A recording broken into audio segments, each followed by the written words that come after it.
to still have Jessica Tarlov and Sean Duffy here. Jessica, there's a lot of different ways we could go. We were discussing the former president's visit to McDonald's a moment ago. Maybe I jump on this question about the enemy from within. This is also coming from the other side. This is Joy Behar calling Trump a fascist. This was last week, and the Wall Street Journal takes it on in a new headline. Listen. I think that to say that he's a fascist is completely accurate. I mean, it does fit the definition. He wants to send the military in to attack his opponents. I mean, what more do you really need to hear?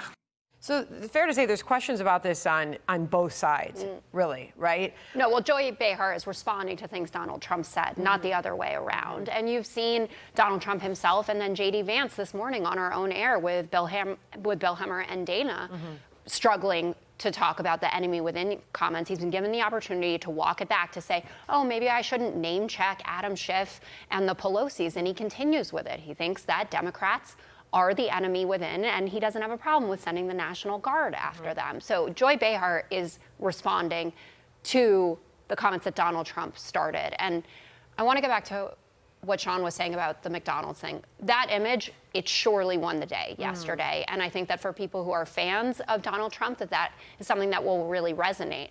But if you look at what was going on social media on Saturday, for instance, the dominant thread that I was seeing was that Donald Trump couldn't help himself but to talk about how Arnold Palmer was well hung.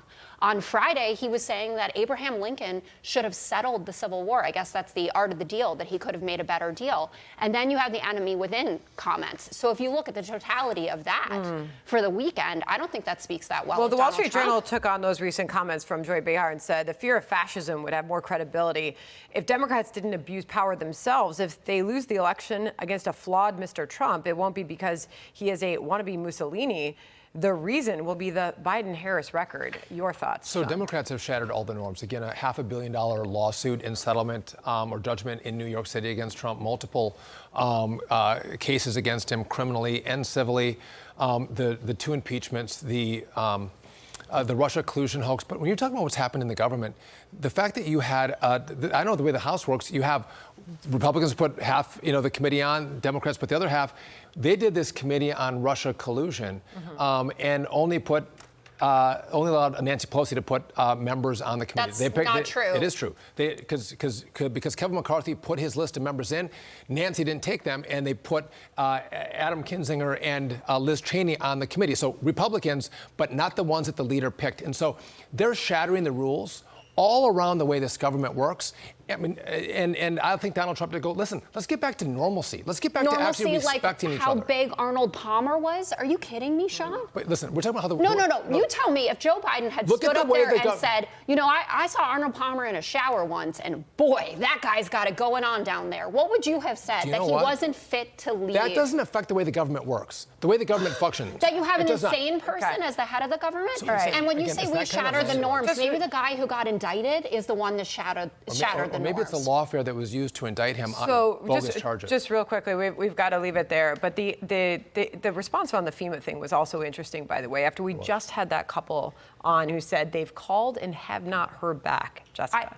Listen, I want everybody to be able to get the help that they need. But it is notable that Congressman Chuck Edwards, a Republican who was standing there shoulder to shoulder with Donald Trump, was the one who had to release a statement after the hurricane debunking all of the junk that Donald Trump was spreading. What does that have to do with getting people help on the ground? Well, that's the point, that when Donald Trump and his allies tell the people that the help is not coming from you, that the government doesn't care about you, and they gave your money to undocumented people, it's the people on the ground that are saying it. The people that are getting crushed on the ground that are saying we're not getting help from FEMA.